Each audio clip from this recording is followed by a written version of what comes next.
Arriving at Westminster, Boris Johnson knew this was his big day, his chance to fulfil his promise to take the UK out of the EU on October the 31st. But he had to convince MPs to back his Brexit deal and approve its fast-tracked passage through Parliament. And he had a threat for those who planned to vote against him. I call the Prime Minister. Thank you, Mr. Speaker. If Parliament refuses to allow Brexit to happen and instead gets its way and decides to delay everything until January or possibly longer, in those circumstances can the government continue with this. And with great regret, I must say that the bill will have to be pulled and we will have to go forward to a general election.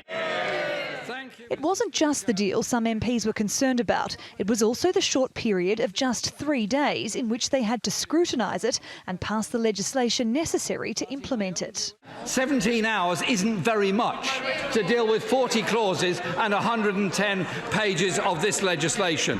Mr. Speaker, the Prime Minister is trying to blindside this Parliament to force this deal through, and this Parliament must challenge him in doing that. Mr. Speaker, I was incredibly concerned when I was reminded by my wife earlier today that my wife and I spent longer choosing a sofa than we have to debate this incredibly important bill. When it came time to vote, the deal itself was approved by Parliament, but the Prime Minister's victory was short-lived. The ayes to the right, 308. The noes to the left, 322. So the noes have it, the noes have it. Unlocked. In a major blow to Boris Johnson, his fast-tracked timetable was not accepted.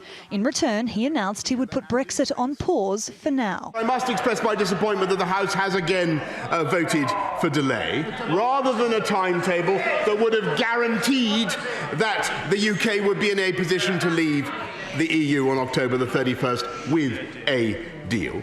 And we now face further uncertainty, and the EU must now make up their minds over how to answer Parliament's request for a delay.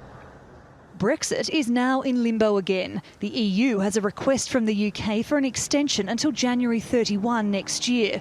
Boris Johnson must decide if he will accept that or make good on his threat to pull the plug and go for a general election.